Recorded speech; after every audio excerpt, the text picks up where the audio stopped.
Alléluia, bien-aimés dans le Seigneur. Je voudrais faire passer un message aujourd'hui à tous les chrétiens, particulièrement aussi à l'église FEPACO de France. Donc pour cela, nous allons prendre un petit moment de prière pour laisser ces moments dans les mains du Seigneur Jésus-Christ. Nous prions.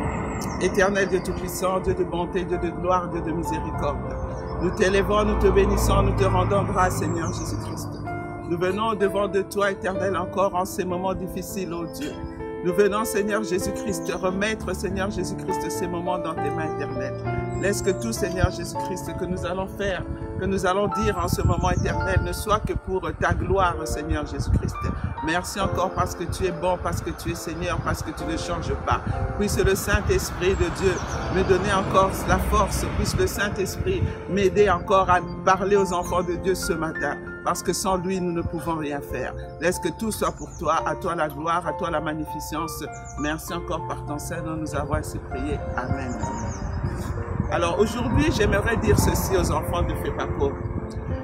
La France, comme beaucoup de pays d'ailleurs, d'Europe, je vois maintenant aussi que ça s'étend aussi en Afrique. La France a décidé depuis lundi donc de fermer toutes les portes de l'église. Mais ce que j'aimerais attirer ton attention sur le fait que c'est vrai, les portes des églises sont fermées. Mais les autorités ont pris donc cette décision de fermer les églises de France. C'est une bonne chose parce que nous connaissons donc une crise sanitaire comme nous n'en avons jamais connue. Moi, ça fait très longtemps que je vis en Europe. C'est la première fois que nous vivons une crise sanitaire aussi inédite. Donc, ce que je voulais simplement dire, je voulais donc attirer l'attention à tous les chrétiens, à toute l'église de FEPACO, leur dire que même si les portes de l'église sont fermées, l'église n'est pas un bâtiment, l'église n'est pas un lieu où nous allons nous réunir tous les dimanches. L'église, avant tout, c'est toi et avant tout, c'est moi. Donc, même si l'église est fermée, nous devons continuer de prier. Même si l'église est fermée, nous devons continuer de nous soutenir les uns les autres. Il y a des moyens technologiques comme le téléphone, comme Internet, où nous pouvons encore s'entretenir, s'encourager les uns les autres dans ces moments difficiles. Les autorités, nous devons obéir aux autorités parce que s'ils sont là, c'est Dieu qui les a placés. C'est Dieu qui a placé les autorités et la Bible nous recommande de prier pour les autorités. C'est pour ça que nous, en France, tous les jours, nous prions pour l'autorité que Dieu a placée. Nous prions pour le gouvernement et nous respectons aussi les lois qui sortent du jour en jour. Voilà, donc je voudrais partager un verset biblique quand même dans ces moments un peu de souffrance, où tout le monde se trouve être confiné chez lui.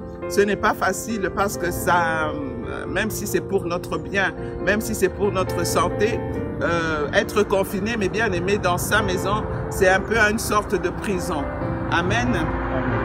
Donc, nous lisons dans Apocalypse 2, verset, Apocalypse 3, excusez-moi, Apocalypse 3, verset 10. Parce que tu as gardé mon ordre de persévérer, je te garderai aussi à l'heure de la tentation qui va venir sur le monde entier pour mettre à l'épreuve les habitants de la terre. Je viens bientôt. Tiens ferme ce que tu as afin que personne ne prenne ta couronne. Mais bien aimé, notre Seigneur Jésus-Christ, il nous dit qu'il revient bientôt. La Bible nous dit que lui-même, il ne connaît pas ni le jour ni la date, mais seul Dieu le Père sait quand est-ce qu'il va renvoyer son Fils pour reprendre son Église.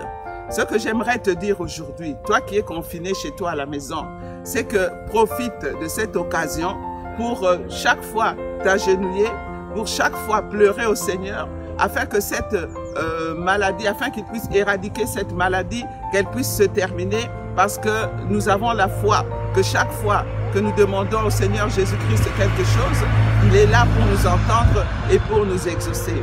Nous avons vu le cas par exemple de Ninive, lorsque Jonas avait été à Ninive pour dire aux gens que répentez-vous parce qu'on va détruire le pays.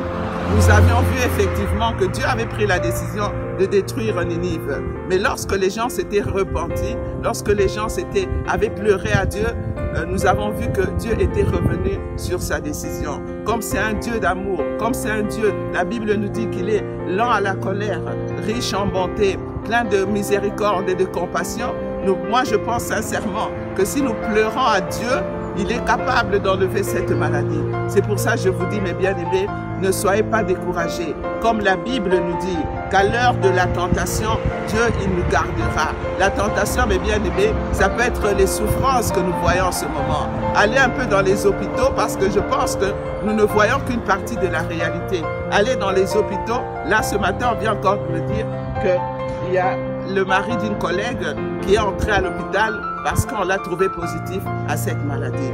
Mais bien aimés, nous, ça nous semble parfois loin parce que nous ne sommes pas confrontés peut-être, ou bien nos proches ne sont pas confrontés directement à cela. Mais allez voir dans les hôpitaux, allez voir, mes bien-aimés, vous verrez que c'est réel, mes bien-aimés, que cette maladie, elle est réelle et que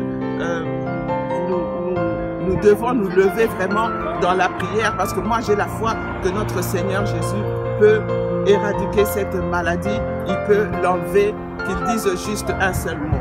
Je vous invite donc, même si l'église est fermée, même si nous n'allons pas nous rencontrer ces jours-ci, je vous invite donc à toujours avoir les genoux fléchis dans la présence du Seigneur Jésus-Christ. Il est bon, la Bible dit qu'il revient bientôt. Nous ne savons pas pourquoi il y a eu cette épidémie. Moi, c'est la première fois en 30 ans, en plus de 30 ans, en 40 ans que je vis en Europe, que je vois un phénomène pareil. Toutes les rues sont désertes, on se croirait vraiment dans un film. Mais nous ne sommes pas dans un film, nous sommes dans la réalité. Et la réalité que je te dis aujourd'hui, mon bien-aimé, c'est que Jésus-Christ est là. Jésus-Christ, il va revenir pour reprendre son Église. Donc toi qui crois en Jésus-Christ, continue encore à croire en lui, continue encore à persévérer. Toi qui continues à faire le mal, aujourd'hui, cesse de faire le mal, répands-toi et viens à Jésus-Christ. Toi qui ne connais pas Jésus-Christ, je t'invite vraiment à te demander qui est Jésus-Christ, qui est ce Dieu-là dont on parle tout le temps, pour que tu le connaisses aussi, que tu l'acceptes dans ta vie et qu'il soit ton Seigneur et ton Sauveur. Voilà, donc ce que je voulais dire pour aujourd'hui. Donc, les bien-aimés de Corbeil, parce que nous avons 3 paroisses ici en France, les bien-aimés de Corbeil, qui sont dirigés donc par notre pasteur d'Ambola, nos bien-aimés donc de Lyon, qui sont dirigés par notre maman évangéliste Noël, et notre paroisse donc de la direction, qui est donc conduite donc par nos pasteurs Michel Olenga et Michel Okito. Je veux vous dire vraiment de continuer à appeler les enfants de Dieu, continuer à les encourager. S'encourager dans ces moments, c'est une très bonne chose.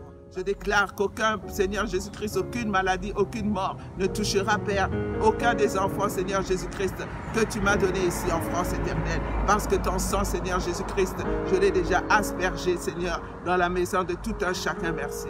Merci, Seigneur Jésus. Merci à toi, le roi des rois, à toi, le Seigneur des seigneurs. Par ton saint nom, nous avons ainsi prié.